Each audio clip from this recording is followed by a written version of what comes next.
जय हिंद दोस्तों, focus study with अभी पे आपका बहुत बहुत स्वागत है। झारखंड दरोगा के लिए हम लोग प्रीवियस ईयर सेट देख रहे हैं और आज सेट नंबर 13 हम लोग देखने वाले हैं प्रैक्टिस सेट ग्रुप में। मतलब इससे पहले 12 सेट आपका हो गया है, सबका लिंक डिस्क्रिप्शन में दिया हुआ है।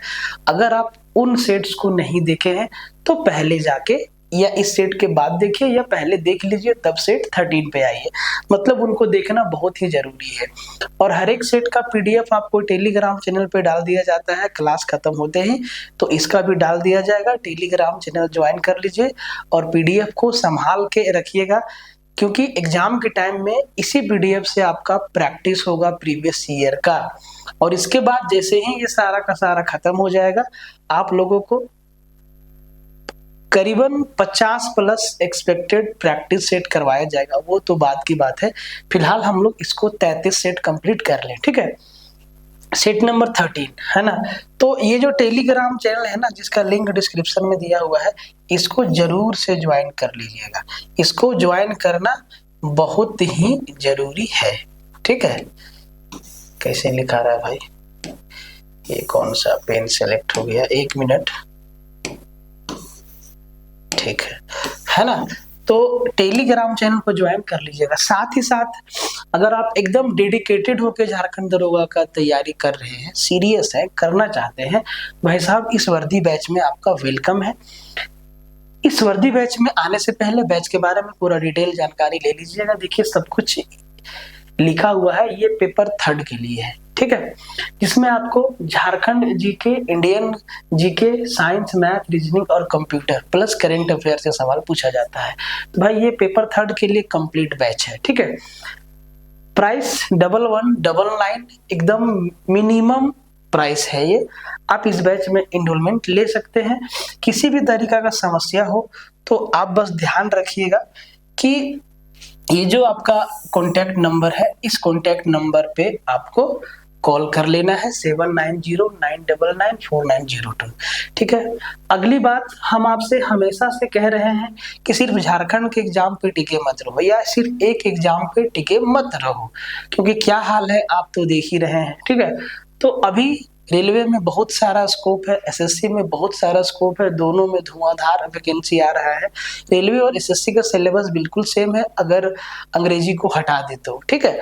जैसा मैथ रेलवे में वैसा ही मैथ एसएससी में, जैसा रीजनिंग रेलवे में सेम रीजनिंग एसएससी में भी आता है, और जीएस आपका भी सेम है, करंट अफेयर भी सेम है।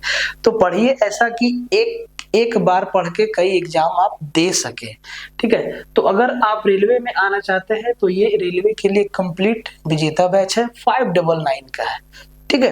क्वालिटी एजुकेशन, एकदम मिनिमम फी 599। कॉन्टेक्ट नंबर सेम है, किसी भी तरीके का समस्या हो तो आप इस नंबर पे कॉन्टेक्ट कर सकते हैं। अब आते हैं आज के सवालों की ओर, ठीक है। और ये पहला सवाल, ये सवाल आपको दिख नहीं रहा होगा तो इस सवाल को हम इधर लिख देते हैं। सवाल है आपका sine square 48 degree plus sine square 42 degree upon ten square 40 degree minus cosec square 50 degree. ये सवाल है कि भाई साहब इसका वैल्यू क्या होगा। कॉम्प्लीमेंट्री एंगल का कंसेप्ट आपको पता है तो सवाल हवा हो जाएगा और उसी से ये सवाल बनेगा। आपको कंसेप्ट में एक चीज बताया गया है, आप देखिएगा पूरा ट्रिगो का आपका जो बेसिक नॉलेज भी है हम इसी चैनल पे डाले हैं। वीडियो थोड़ा सा नीचे होगा, आप ढूंढेंगे तो मिल जाएगा, या सबका ना प्लेलिस्ट भी बना हुआ है, आप वहां पे जाइएगा, पूरा ट्रिगो का कंसेप्ट आपको मिल जाएगा। देखिए कॉम्प्लीमेंट्री एंगल में एक चीज आता है कि अगर sine square a plus sine square b बराबर 1 होगा, कब? जब इनके एंगल का sum, angle a plus angle b का सम कितना होगा, 90 डिग्री। अब इसी कंसेप्ट को आप यहाँ पे लगाइए, sine square 48 degree plus sine square 42 degree का वैल्यू भी 1 होगा। 48 प्लस 42 कितना, 90 डिग्री। तो सर ऊपर मेरा क्या आ गया, 1 आ गया। अब भाई साहब नीचे सॉल्व करेंगे, ये था कंसेप्ट नंबर 1। देखिए छोटा सा सवाल है और इसमें दो कंसेप्ट लग जाएगा, आपका 2-3 कंसेप्ट लगेगा, है ना। इसको हटा देते हैं। कंसेप्ट नंबर 2 देखिए, आप लोग को मालूम है कि मालूम ये है, क्यों हैंग क्यों कर रहा है बोर्ड, मालूम ये है कि sec square theta minus tan square theta बराबर 1 होता है। यहीं से एक चीज निकल के आता है कि अगर दोनों तरफ माइनस से मल्टीप्लाई कर दे, इधर भी दोनों तरफ माइनस से मल्टीप्लाई कर दे, तो ये हो जाएगा माइनस का सेक स्क्वायर थीटा प्लस का टेन स्क्वायर थीटा बराबर माइनस का 1। बोले सर ठीक है, ये चीज समझ गए। अब आगे देखिए एकदम कंसेप्ट वाइज आपको समझा रहे हैं। अब कोई भी एग्जाम दीजिए, जरूरी नहीं कि झारखंड का एग्जाम, अब बिहार का एग्जाम दीजिए, आप एसएससी दीजिए, आप रेलवे दीजिए, कंसेप्ट यही लगना है सब जगह, ठीक है। अब आप ध्यान से यहाँ पे देखिए कि सर कोसेक टेन का जो कॉम्बिनेशन है वो टेन का है सेक के साथ, यहाँ पे कोसेक दिया हुआ है, तो कोसेक को तो सेक में बदल सकते हैं, कोसेक को तो सेक में बदल सकते हैं, तो कोसेक 50 डिग्री को सेक 40 डिग्री तो लिख सकते हैं। कोसेक 30 डिग्री का वैल्यू वही होगा जो सेक 60 डिग्री का वैल्यू होगा, बात समझ रहे हैं। साइन 30 डिग्री का वैल्यू वही होगा जो कोस 60 डिग्री का होगा, कोस 30 डिग्री का वैल्यू वही होगा जो साइन 60 डिग्री का होगा, कॉम्प्लीमेंट्री एंगल के कंसेप्ट से। तो यहाँ पे हम कोसेक 50 के जगह पे कॉम्प्लीमेंट्री एंगल के कंसेप्ट से सेक स्क्वायर 40 डिग्री लिख सकते हैं। बोले सर ठीक है। अब आप ध्यान से देखो, माइनस का सेक स्क्वायर थीटा प्लस का टेन स्क्वायर थीटा माइनस का 1 होता है, माइनस का सेक स्क्वायर थीटा प्लस का टेन स्क्वायर थीटा क्या होगा, माइनस का 1, और 1 अपॉन माइनस का 1 माइनस 1 इस सवाल का क्या हो जाएगा, आंसर हो जाएगा ऑप्शन डी। बहुत छोटा सवाल है ना, बहुत छोटा सवाल है। देखिए मैथ में कुछ चैप्टर ऐसा है ना, जैसे कि एरिया वॉल्यूम हो गया, ट्रिगोनोमेट्री हो गया, जियोमेट्री हो गया, कोऑर्डिनेट ज्योमेट्री हो गया, हाइट एंड डिस्टेंस हो गया, इन सब में ना आपको बहुत चीज ना याद रखना पड़ता है, वो डायरेक्ट सवाल में अप्लाई होगा, फॉर्मूला याद रखना पड़ेगा, थ्योरम्स याद रखना होगा, तभी जाके मजा आएगा। इस सवाल को देखिए, ये ऐसा सवाल है आप एनसीईआरटी में देखेंगे तो भाई साहब ये सवाल आपको दिख जाएगा एनसीईआरटी में, एनसीईआरटी है ना, आपको ये सवाल दिख जाएगा एनसीईआरटी में। अब एनसीईआरटी से ये सवाल बहुत पहले से पूछते आ रहा है, एसएससी में भी बहुत बार आया है, रेलवे में भी बहुत बार आया है, कई स्टेट एग्जाम में आया है, तो भाई ये सवाल इंपॉर्टेंट है, ठीक है। Sine theta upon 1 minus cos theta plus 1 minus cos theta upon sine theta का वैल्यू क्या होगा। अगर आपको सीधा सीधा याद है तो आप सीधा सीधा आंसर दे सकते हैं, नहीं तो इस सवाल को बेसिक मेथड से कैलकुलेट करना पड़ेगा, ठीक है। तो भाई साहब 1 माइनस कॉस थीटा और नीचे में साइन थीटा, एलसीएम क्या हो जाएगा सर, एलसीएम हो जाएगा 1 माइनस कॉस थीटा इनटू में साइन थीटा। बोले सर ठीक है। Sine theta into sine theta क्या हो जाएगा, बोले सर साइन स्क्वायर थीटा हो जाएगा, और 1 minus cos theta into 1 minus cos theta क्या हो जाएगा, 1 माइनस कॉस थीटा का होल स्क्वायर होगा। तो 1 माइनस कॉस थीटा का होल स्क्वायर क्या होगा, a माइनस बी के होल स्क्वायर पे, तो a का स्क्वायर 1 का स्क्वायर 1 प्लस b का स्क्वायर बोले sir cos square theta minus 2ab मतलब 2 कॉस थीटा इंटू 1, बोले सर यही होगा।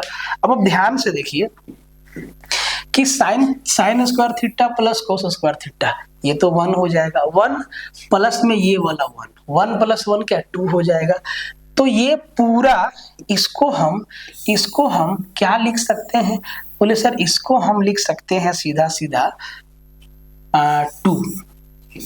2 माइनस 2 कॉस थीटा, और जब यहां से 2 कॉमन लेंगे तो भाई साहब 2 कॉमन लेंगे तो 1 माइनस कॉस थीटा बच जाएगा ऊपर, और नीचे 1 minus cos theta into sine theta. बोले सर ठीक है। अब आप यहाँ से देखो ऊपर नीचे 1 माइनस कॉस थीटा आपका कट जाएगा, क्या बचेगा 2/sin थीटा, और 2/sin थीटा मतलब 1/sin थीटा को क्या लिखें कोसेक थीटा, मतलब 2 कोसेक थीटा इस सवाल का आंसर हो जाएगा। सीधा सवाल है, ठीक है।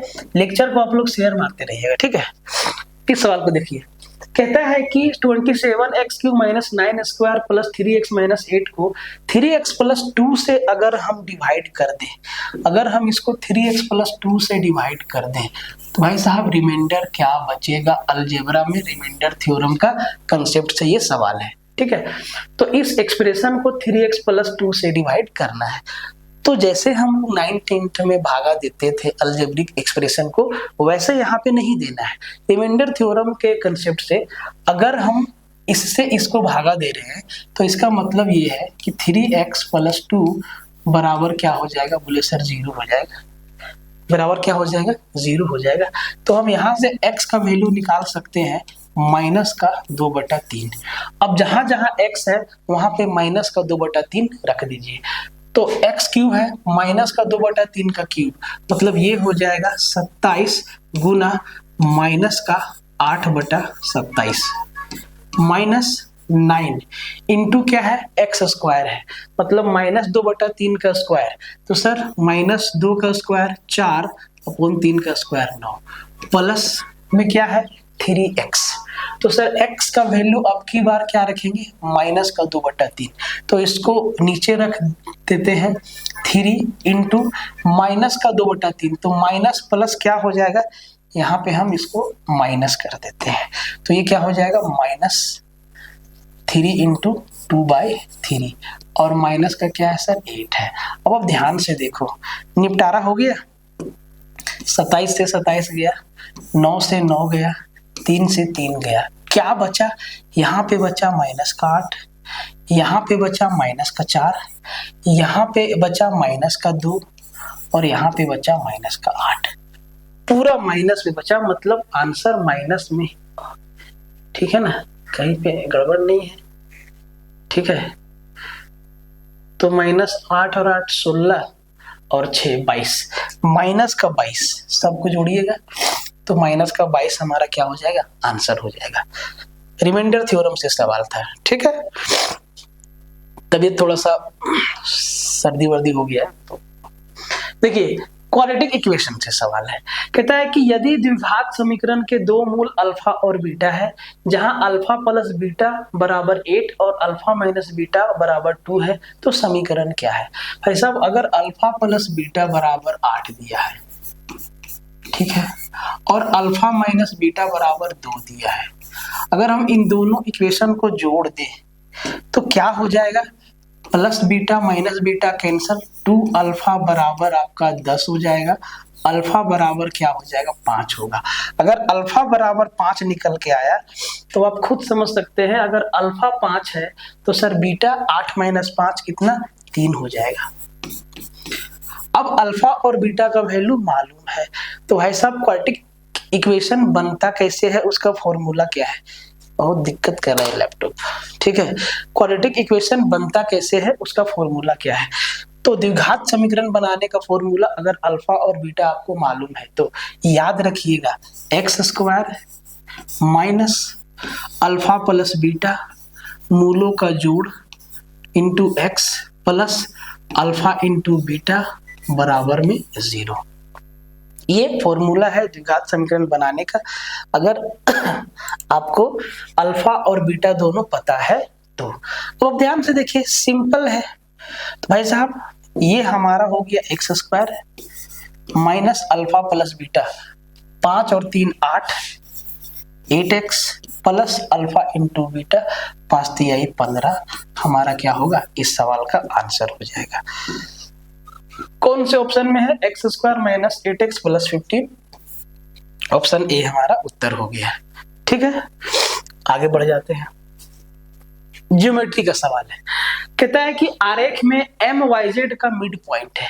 ये जो M है ना भाई साहब, ये जो M है ना, ये जो M है ये मिड पॉइंट है। मतलब ये दोनों क्या है, बराबर है। वाई एम बराबर क्या है, एम जेड है। मिड पॉइंट का मतलब यही है, दोनों साइड क्या है, आपस में बराबर है। अब कह रहा है कि एक्स एम जेड 32 डिग्री है। देखो x m z, angle x m z, ये वाला एंगल जो है वो 32 डिग्री दिया है, बोले ठीक है। तथा x y z, x y z, ये वाला एंगल जो है वो 16 डिग्री दिया है। और हमसे पूछा है angle x z y, x z y, ये वाला एंगल हमसे पूछा गया है। अब जवाब कैसे देंगे समझिएगा ध्यान से। छोटा सा कंसेप्ट बताते हैं। ज्योमेट्री में कंसेप्ट है कि त्रिभुज के दो अंतः कोणों का योग उसके बाहरी कोण के योग के बराबर होता है। तो ये मेरा ट्रायंगल है, इसके दो अंतः विपरीत, ये मेरा बाहरी कोण है, ठीक है, ये मेरा x डिग्री है, ठीक है। इसके विपरीत ये एंगल और ये एंगल, ये मेरा a डिग्री है, ये मेरा b डिग्री है, ठीक है। तो भाई साहब a degree plus b degree बराबर क्या हो जाएगा, x डिग्री। ये कंसेप्ट यहाँ पे लगेगा। अब आप ध्यान से देखिए, जो चीज आपको दिखाते हैं, जो चीज हम आपको दिखाते हैं, ट्रायंगल y, देखिए ध्यान से, y m, इस ट्रायंगल में देखिए, इस वाले ट्रायंगल में, इस वाले ट्रायंगल में ध्यान से देखिए, ये वाला ट्रायंगल, ये जो 32 डिग्री है इस ट्रायंगल का बाहरी कोण है। तो भाई इस बाहरी कोण का जो वैल्यू होगा, इसके दो विपरीत कोण, ये कोण और इस कोण के बराबर होगा। बोले सर ठीक है। अगर ये 16 डिग्री है और ये 32 डिग्री है, तो भाई साहब ये भी मेरा क्या हो जाएगा, 16 डिग्री। अब दूसरा कंसेप्ट यहाँ पे क्या लगेगा कि अगर किसी भी त्रिभुज में दो एंगल बराबर है, तो भाई उसके आमने सामने का भुजा बराबर होगा, या त्रिभुज का दो भुजा बराबर है तो उसके आमने सामने का जो एंगल है वो बराबर होगा। इधर बनाते हैं, ठीक है, सब कुछ समझा के बताएंगे। मान लेते हैं कि ये दोनों साइड मेरा बराबर है, तो भाई साहब इन दोनों साइड के आमने सामने, इस साइड का ये, इस साइड के सामने ये एंगल और इस साइड के सामने ये एंगल, ये दोनों एंगल आपस में क्या होगा, बराबर होगा। तो अब ध्यान से देखिए, ये भी 16 डिग्री, ये भी 16 डिग्री, तो इसके सामने का ये साइड है और इसके सामने का ये साइड है, आपस में क्या होगा, बराबर होगा। अब ये दोनों बराबर है और ये दोनों टुकड़ा पहले से बराबर है। भाई साहब ये तीनों टुकड़ा आपस में क्या हो गया, बराबर हो गया। अब फिर से इसी कंसेप्ट को इधर वाले ट्रायंगल में लगाना है। देखिए ये दोनों साइड मेरा बराबर है, तो भाई साहब ये एंगल और ये एंगल क्या होगा, बराबर होगा, ठीक है। अब इस ट्रायंगल में एक्स एम जेड में एक कोण मेरा 32 डिग्री दे दिया है और बाकी का दो कोण आधा आधा बटना है। तो इस ट्रायंगल के तीनों एंगल का सम कितना, 180 डिग्री। 180 डिग्री में 32 डिग्री अपने पास है, तो 180 में 32 गया तो 148 डिग्री। अब 148 का दो बराबर टुकड़ा, तो आप कहेंगे ये भी 74 डिग्री और ये भी 74 डिग्री। हमसे पूछा है एक्स जेड एम, तो 74 डिग्री। छोटा सा सवाल है, 3 कंसेप्ट लगा, ठीक है, 4 कंसेप्ट लगा। इसको देखिए, कहता है लाइन इन एंगल से सवाल, कहता है कि दी गई आकृति में बीपी पैरेलल टू सीक्यू, ये जो मेरा लाइन है बीपी ये सीक्यू के समांतर है। बोले सर ठीक है, जब दो रेखा समांतर है तो उनके एक साइड का जो एंगल होगा वो बराबर होगा। कहने का मतलब कि ये लाइन और ये लाइन दोनों पैरेलल है, तो भाई साहब जो एक साइड का एंगल होगा, ये एंगल, ये दोनों एंगल क्या होगा, बराबर होगा। साथ ही साथ इधर वाला एंगल इधर वाले एंगल के बराबर होगा। ये कंसेप्ट समझ में आया। अब देखो ये वाला जो एंगल है, ये वाला एंगल मेरा 70 डिग्री दिया हुआ है, तो आप कहेंगे सर ये भी एंगल मेरा 70 डिग्री ही होगा। और 70 डिग्री में 20 डिग्री ये छोटा वाला टुकड़ा है, तो 50 डिग्री ये अंदर वाला टुकड़ा होगा। कोई दिक्कत नहीं। अगला बात बोला है कि AC बराबर है BC का, AC बराबर है BC का। ये जो AC है वो BC के बराबर है, साइड BC के बराबर है, ठीक है। तो अगर ये दोनों साइड बराबर है तो सर इसके सामने का ये कोण और इसके सामने का ये कोण, ये दोनों भी क्या होगा? बोले सर बराबर ही होगा। ये अगर 50 डिग्री है तो सर ये भी 50 डिग्री होगा। अब इस पूरे ट्रायंगल के तीनों एंगल का सम कितना? 180 डिग्री। तो 50 50 100 तो आखन के सामने है, तो सर ये एंगल कितना बच गया? बोले सर 100 डिग्री। अब ये एंगल 100 डिग्री बच गया, ठीक है भाई साहब। ये पूरा एंगल कितना होगा? ये पूरा एंगल कितना होगा? बोले सर 180 डिग्री। अच्छा 50 50 100 मिस्टेक हो गया ना, तो हम 100 लिख देना। ये एंगल होगा 80 डिग्री, ये एंगल होगा 80 डिग्री। अब ये एंगल 80 डिग्री है, तो ये पूरा एंगल कितना बनेगा?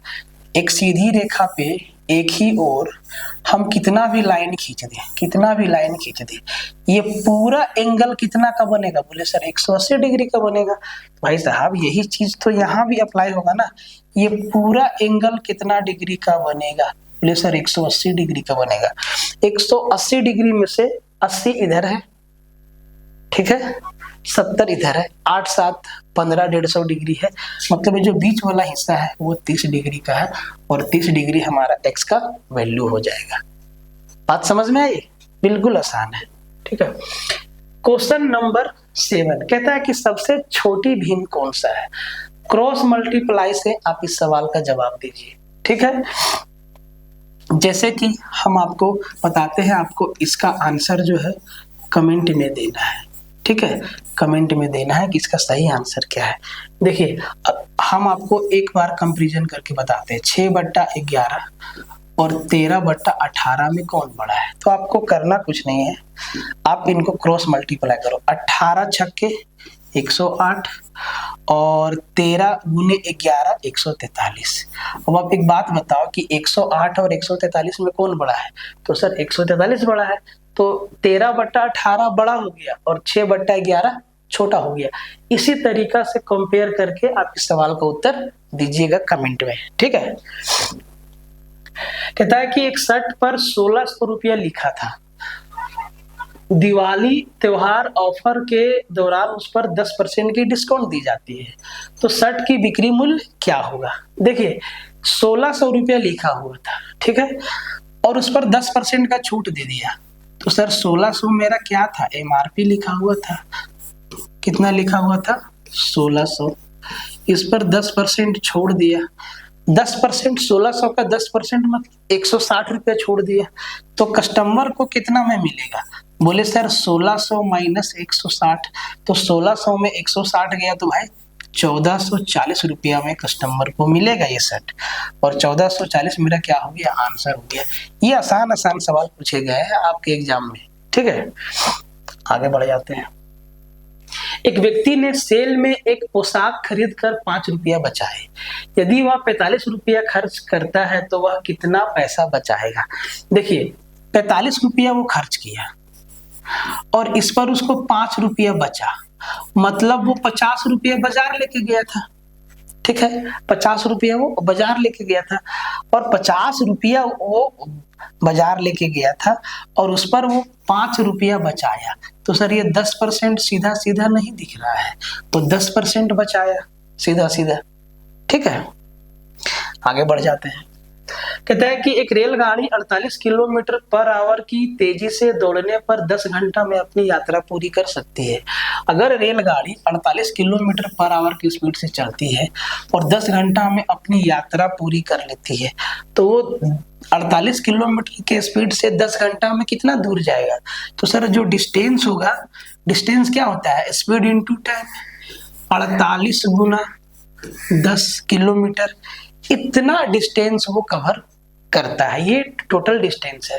कह रहा है कि अगर इसी डिस्टेंस को 8 घंटा में कवर करना है, अगर इसी डिस्टेंस को 8 घंटा में कवर करना है, तो ऐसा पहले हम इस डिस्टेंस को 10 घंटा में कवर कर रहे थे, अब 8 घंटा में करना है, तो जाहिर सी बात है कि स्पीड को बढ़ाना पड़ेगा।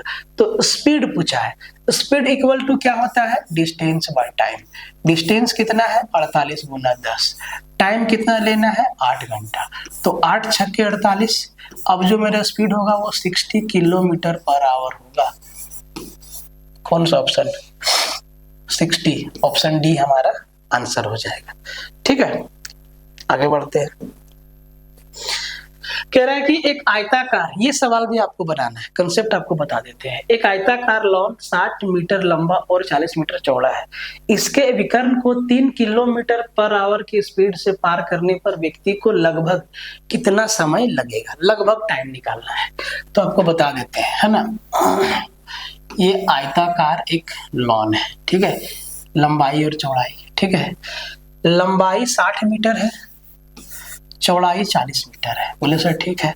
अब इसके डायगोनल से इस कोना तक कोई जाना चाहता है, यहां से यहां कोई जाना चाहता है, ठीक है, ऐसे। तो भाई साहब ये मेरा क्या है, डायगोनल है, ये मेरा राइट एंगल ट्रायंगल भी है। आयत को जब रेक्टेंगल के एक डायगोनल को मिला देंगे तो ये दो राइट एंगल ट्रायंगल में बट जाता है, और राइट एंगल ट्रायंगल में ये दो साइड दिया हुआ है और ये क्या है, 90 के सामने है, तो ये मेरा क्या है, हाइपोटेनस है। सर हाइपोटेनस क्या होता है, बोले सर जो हाइपोटेनस होता है वो रूट अंडर परपेंडिकुलर का स्क्वायर प्लस बेस का स्क्वायर। तो 60 का स्क्वायर 3600 और 4 का स्क्वायर 40 का स्क्वायर 1600, 3600 और 1600 कितना हो गया, 5200। 3600 और 1600, सॉरी किसका फोन आ गया, 3600 और 1600 आपका क्या हो गया सर, 5200। मतलब ये जो डायगोनल हुआ वो हो गया 5200, रूट अंडर 5200 मीटर, ठीक है, रूट अंडर 5200 मीटर। इसको एक बार सोल्व कर लीजिए। इसको हम क्या लिखेंगे, 52 को 52 को लिखेंगे 13 गुना 4, बोले सर ठीक है। और 100 को क्या लिखेंगे, बोले सर 10 गुना 10। मतलब इसको हम लिखेंगे 20 रूट 13। ये हो गया आपका डिस्टेंस। और जो आपका स्पीड दिया है वो दिया है आपका 3 किलोमीटर पर आवर। तो आप यहां से ना टाइम निकाल लीजिए, ठीक है, आप यहां से टाइम निकाल लीजिएगा कि टाइम क्या लगेगा। समय बराबर होता है दूरी बटा चाल, और जो भी समय आएगा वो आवर में आएगा, उसको सेकंड में बदलना होगा, ठीक है। Question number 12, if root 54 plus root 150 बराबर ए है तो रूट 96 प्लस रूट 216 क्या होगा। अब देखो रूट 54 को हम क्या लिख सकते हैं, 9 छक्का 54, 3 रूट 6 लिख सकते हैं, प्लस 150 को 25 छक्के 150, 5 रूट 6 लिख सकते हैं। यहां से रूट 6 जब हम कॉमन लेंगे तो 5 3 8 रूट 6 लिखेंगे, और इसका वैल्यू क्या है, ए है। इसी तरीका से इसको 96, तो 16 छक्के 96, 4 रूट 6 प्लस 36 छक्के 6 रूट 6, बोले सर ठीक है। यहां से रूट 6 कॉमन लेंगे तो 10 रूट 6 हो जाएगा। हमसे ए का वैल्यू पूछा है, तो आप सीधा देख लीजिएगा कि सर 8 है 10 है, तो ये 1.25 टाइम्स नहीं बढ़ रहा है, तो भाई ये 1.25 ए हमारा क्या हो जाएगा, आंसर हो जाएगा, ठीक है। अर्जुन अकेला एक काम को 12 दिन में और भीम अकेला 15 दिन में कर सकता है, लेकिन चेतन की सहायता से 5 दिन में काम को कंप्लीट कर लेता है। तो अगर अर्जुन अकेला काम करेगा और भीम अकेला काम करेगा, बी फॉर भीम, और फिर एक बार तीनों मिल के काम करता है, अर्जुन भीम और चेतन, तो 5 दिन लेता है।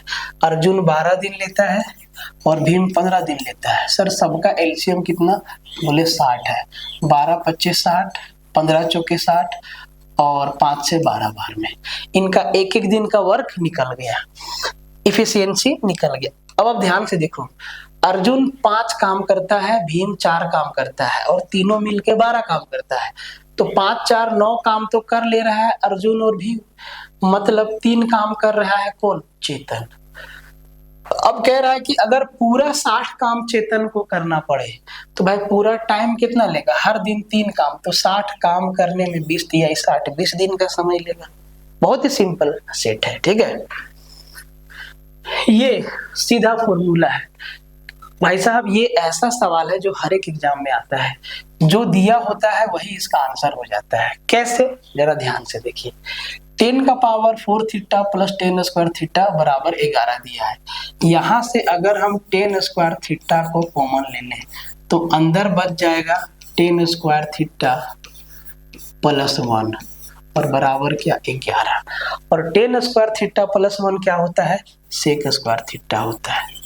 ठीक है, और 10 स्क्वायर थीटा को हम वापस से 1 माइनस सेक स्क्वायर थीटा लिख सकते हैं, इसका वैल्यू 11। अगर इनको वापस से मल्टीप्लाई कर दे तो सेक स्क्वायर थीटा